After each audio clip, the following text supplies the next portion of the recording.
Hello बच्चों, let's read this question. The question says, ये statement हमें दे रखी है यहाँ पे, the carbonic anhydrase is present in the erythrocytes. अब ये क्या कर रहे हैं कि इसमें बोला कि जो कार्बोनिक एनहाइड्रेज है ये प्रेजेंट है एरिथ्रोसाइट्स में। एंड सेकेंड स्टेटमेंट में बोला है कि in erythrocytes the carbon dioxide combine with water and it is transported. अब क्या बात कर रहे हैं, दो स्टेटमेंट्स तो हमें दे दी। अब कहा कि statement 1 is correct and is responsible for statement 2। B में बताया both statements 1 and 2 are wrong.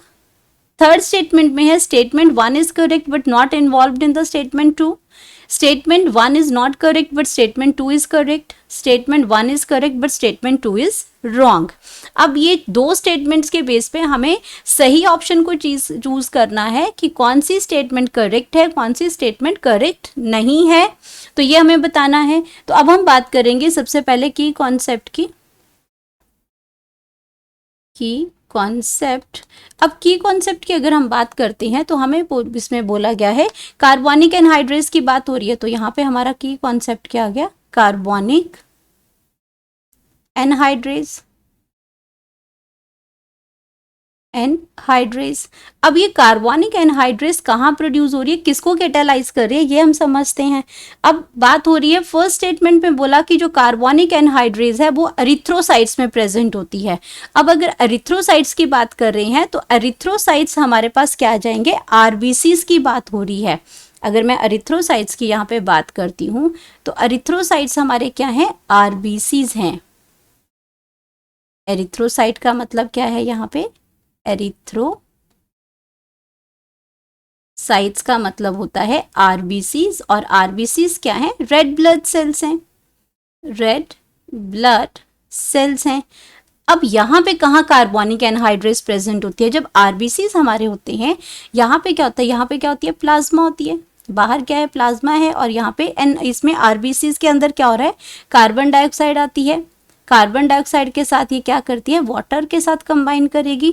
अब सेल के अंदर क्या है, कार्बन डाइऑक्साइड है और ये वाटर के साथ कंबाइन करेगी आरबीसीज के अंदर, और ये क्या बनाती है, कार्बोनिक एसिड बनाती है, H2CO3, और इसको हम कहेंगे कार्बोनिक एसिड। कार्बोनिक एसिड ये बनाती है। अब ये जो कार्बोनिक एसिड को बनाने के लिए जो एंजाइम यहाँ पे यूज हो रही है, यहाँ पे जो एंजाइम जो इन्वॉल्व हो रही है उसको हम कहते हैं कार्बोनिक एनहाइड्रेज। इस एंजाइम को कहेंगे कार्बोनिक एनहाइड्रेज। ये वो एंजाइम है जो इनको कंबाइन करती है और यहाँ पे उसको कन्वर्ट करती है।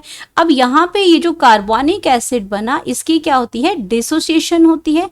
इसकी क्या होगी, यहाँ पे डिसोसिएशन होगी, एंड उससे क्या होगा, यहाँ पे इसका डिसोसिएशन होगी, और ये आपका कार्बोनेट आयन में या बाइकार्बोनेट आयन में और H+ आयन के अंदर ये ब्रेक हो जाएगा, और ये चला जाएगा प्लाज्मा के अंदर ट्रांसपोर्ट होने के लिए। कार्बन डाइऑक्साइड का ट्रांसपोर्टेशन बाइकार्बोनेट फॉर्म में ही सबसे ज़्यादा होता है, तो ये हमारे क्या बन गए, बाइकार्बोनेट आयन्स, बाइकार्बोनेट आइंस, और उसके थ्रू ये क्या करते हैं, ट्रांसपोर्ट करते हैं। कैसे बनते हैं, कार्बन डाइऑक्साइड और वाटर से। तो अगर मैं इनकी ऑप्शंस अब स्टेटमेंट्स के बारे में बात करूं तो carbonic anhydrase is present in erythrocyte, ये बिल्कुल सही स्टेटमेंट है। कार्बोनिक एनहाइड्रेज कहाँ बनी, ये बनी आपकी आरबीसीज के अंदर, तो जो फर्स्ट स्टेटमेंट है वो बिल्कुल करेक्ट है। एंड अगर बात करते हैं सेकेंड स्टेटमेंट की, तो उसमें लिखा है कि एरिथ्रोसाइट्स में कार्बन डाइऑक्साइड कंबाइन करता है वाटर के साथ और ट्रांसपोर्ट होता है, तो बिल्कुल ठीक है। कार्बन डाइऑक्साइड वाटर के साथ ट्रांसपोर्ट होकर एसिड बनाती है, वो उसमें डिसोसिएशन होती है, वो बाइकार्बोनेट के आयन में ब्रेक करके ट्रांसपोर्टेड होती है। ये स्टेटमेंट भी बिल्कुल करेक्ट है। तो हमारे पास आ गया कि आपका जो स्टेटमेंट है, statement 1 is correct and responsible for the statement of 2, बिल्कुल सही है ये। तो आपका क्या है, स्टेटमेंट 1 जो है वो बिल्कुल करेक्ट है, जहां पे हमने लिखा है कि स्टेटमेंट 1 करेक्ट है और 2 के लिए वो रिस्पॉन्सिबल है। तो यहाँ पे हम अपना लिखेंगे करेक्ट ऑप्शन। करेक्ट ऑप्शन हमारा यहाँ पे आ जाएगा ऑप्शन नंबर ए, और बाकी स्टेटमेंट्स आपकी क्या है, रॉन्ग हो जाएंगी सारी की सारी। क्योंकि हमें हमारी पहले जो फर्स्ट स्टेटमेंट है वो करेक्ट हमें मिल गई है, जो कि आपकी क्या है, ए statement 1 is correct, responsible for statement 2. Hope you understood it well. Best of luck.